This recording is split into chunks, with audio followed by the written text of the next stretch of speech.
Class में दोस्तों discuss करेंगे एक महत्वपूर्ण टॉपिक को जो कि आपकी सीटेट परीक्षा के लिए बेहद बेहद महत्वपूर्ण है।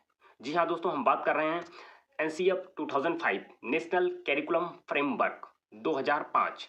दोस्तों ये इतना महत्वपूर्ण टॉपिक है, प्रत्येक ईयर में यहाँ से प्रश्न आपको देखने को निश्चित रूप से मिलेंगे। दोस्तों कभी कभी यहाँ से प्रश्न डायरेक्ट पूछा जाता है, कभी कभी पेडागोजिकल टाइप से यहाँ से प्रश्नों को पूछा गया है। तो दोस्तों यहाँ पर जो भी पॉइंट्स नोट किए मेंशन किए गए हैं वो कहीं ना कहीं एग्जाम में निश्चित रूप से आए हुए हैं। तो बहुत ही ध्यान से इन पॉइंट्स को आपको नोट करना है और पूरी वीडियो को वॉच करना है ताकि आप सीटेट परीक्षा में हर बच्चे से एक कदम आगे निकल पाएँ। तो आइए दोस्तों हम बात करते हैं एनसीएफ 2005 की। तो दोस्तों अगर हम बात करें राष्ट्रीय पाठ्यचर्या कार्यक्रम या इसे रूपरेखा 2005 के नाम से जानते हैं, बात करेंगे दोस्तों अध्यक्ष की। तो इसके जो अध्यक्ष हैं एनसीएफ 2005 के जो अध्यक्ष हैं वो प्रोफेसर यशपाल जी हैं। बात करेंगे दोस्तों इसमें अध्याय की, अगर अध्याय की बात करें तो 5 अध्याय व 2 परिशिष्टाएं, 5 अध्याय 2 परिशिष्टाएं याद रखना है। प्रत्येक पॉइंट से क्वेश्चन को उठाया गया है। यह रचनावाद पर जोर देता है, याद रखना है दोस्तों, यह रचनावाद पर जोर देता है तथा समावेशी शिक्षा की बात करता है। रचनावाद पर जोर देता है और समावेशी शिक्षा को यानी सबको साथ लेकर के चलने की बात करता है। बात करेंगे दोस्तों इसे भारतीय शिक्षा का नवीन दस्तावेज कहा जाता है और यह 21 फोकस समिति के रूप में भी जानी जाती है। इसको दोस्तों हम 21 फोकस समिति के रूप में भी जानते हैं। बात करेंगे दोस्तों इसकी जो प्रेरणा मिली है वो 2005 की एनसीएफ 2005 की जो प्रेरणा कहाँ से मिली है पूछा गया दोस्तों, ये रविंद्रनाथ टैगोर के लेख सभ्यता और प्रगति से इसकी प्रेरणा मिलती है। आइए दोस्तों अब कुछ इंपॉर्टेंट पॉइंट को लेते हैं जहाँ से प्रश्न बनने की बहुत ज़्यादा चांस है। बात करेंगे दोस्तों एनसीएफ की। देखो दोस्तों यहाँ से प्रश्न पूछा गया है, एनसीएफ एनसीईआरटी के अधीन कार्य करता है। किसके अधीन पूछा गया है, किसके अधीन कार्य करता है? तो एनसीएफ एनसीईआरटी के अधीन कार्य करता है। एनसीएफ जो है एनसीईआरटी की ही संस्था है, एनसीईआरटी के अधीन कार्य करती है।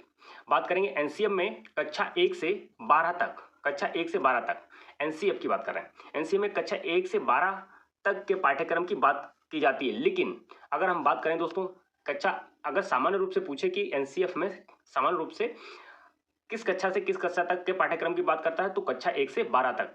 वहीं अगर हम बात करें किंतु मूल रूप से अगर बात करें आपसे मूल रूप से पूछे तो आप कहेंगे कक्षा 1 से 5 तक के पाठ्यक्रम की बात करता है। ध्यान रखना है दोस्तों, दोनों तरीके से आपको प्रश्न देने आंसर करने का होता है। अगर सामान्य रूप से पूछे तो कक्षा 1 से 12 तक, अगर मूल रूप से पूछे तो कक्षा 1 से 5 तक। यही दोस्तों गलतियां होती हैं, इनको ध्यान रखना है आपको। बात करेंगे दोस्तों एनसीएफ 2005 के संचालन समिति में कुल 35 अध्यक्ष थे। टोटल दोस्तों कितने अध्यक्ष थे? 35 सदस्य थे, जिनके प्रोफेसर यशपाल को चुना गया था जैसा कि हम बात कर चुके हैं। लेकिन संपूर्ण एनसीएफ की अगर बात करें, संपूर्ण एनसीएफ 2005 के सदस्य 38 थे। संपूर्ण सदस्यों की संख्या की अगर बात करें तो 38 थे, जिसमें एनसीईआरटी के 3 पर्यवेक्षक भी शामिल थे। अगर 3 पर्यवेक्षक को भी शामिल कर लो तो हमारे जो सदस्य हो जाते हैं वो 38 हो जाते हैं। तो इन पॉइंट्स को भी आपको ध्यान रखना है। जिस प्रकार आपसे प्रश्न पूछा जाए उसी प्रकार आपको आंसर देना है। यहीं पर बच्चे क्या हो जाते हैं, क्वेश्चन को गलत करते हैं। वो डायरेक्ट पढ़ के जाते हैं, 35 सदस्य होते हैं। अगर उन्होंने पूछ लिया कि पर्यवेक्षक को भी शामिल कर लिया है तो कितने हो जाएंगे, तो दोस्तों हो जाएंगे आपके 38 सदस्य हो जाएंगे, याद रखना है। आइए बात करेंगे एनसीएफ की अभी तक 4 समितियां गठित हो चुकी हैं।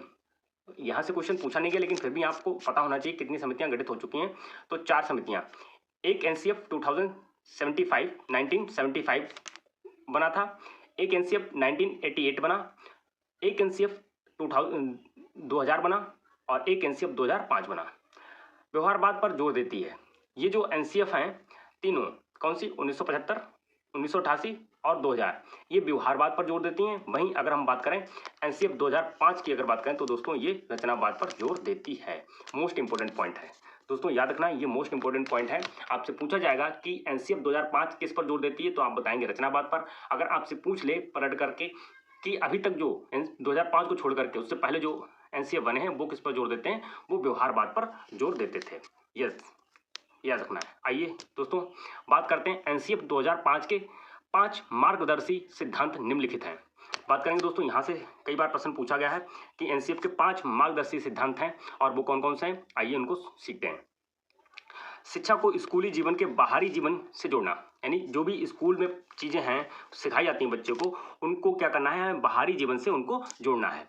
यानी कि जैसे बच्चा स्कूल में पढ़ रहा है तो उसको ऐसी चीज़ें सिखानी हैं जो बच्चे को बाहर बच्चा पहले से सीख के आता है उससे और स्कूली जीवन को कनेक्ट करना है। शिक्षा को रटंत्र प्रणाली से मुक्त करना है। बच्चे को रटने पर ज़्यादा जोर ना दे करके बल्कि उसकी अंडरस्टैंडिंग को बेहतर करना है, उसको रटंत्र प्रणाली से मुक्त करना है। समझाने पर ज़्यादा जोर होना चाहिए। दोस्तों मोस्ट इंपॉर्टेंट है, शिक्षा बिना बोझ के होनी चाहिए। शिक्षा बच्चे को बोझ रहित होनी चाहिए। बोझ रहित, एक तो बस्ते से भी बोझ रहित और बच्चे को बोर ना फील हो, ऐसे शिक्षा खेल खेल में शिक्षा को गतिविधियों खेल खेल में गतिविधियों के माध्यम से बच्चे को शिक्षा प्रेषित करनी चाहिए ताकि बच्चे को शिक्षा बोझ के रूप में ना लगे। कक्ष को गतिविधियों से जोड़ना है। दोस्तों केवल हमें बच्चे को किताबी ज्ञान ना दे करके उसको गतिविधियां भी करानी है, एक्टिविटी भी बच्चे को करानी है ताकि वह शारीरिक रूप से भी एक्टिव हो सके और चीज़ों को सीख सके। दोस्तों लास्ट है, शिक्षक सुविधा प्रदाता व मार्गदर्शक के रूप में काम करेगा। ये भी दोस्तों कई बार पूछा जाता है कि एनसीएफ की अगर बात करें तो एनसीएफ के अनुसार टीचर का रोल क्या होगा। तो टीचर का दोस्तों रोल रहेगा आपका शिक्षक सुविधा प्रदाता, यानी कि बच्चे को हेल्प करेगा, करेगा और वह ना तो उसको ऑर्डर देगा, वह बच्चे को कोई चीज़ अगर बच्चा सीख रहा है तो उसमें हेल्पर के रूप में काम करेगा और मार्गदर्शक यानी उसको मार्ग दिखाएगा, इसके रूप में शिक्षक काम करेगा। आई थिंक दोस्तों बात आपको क्लियर हो पाई होगी।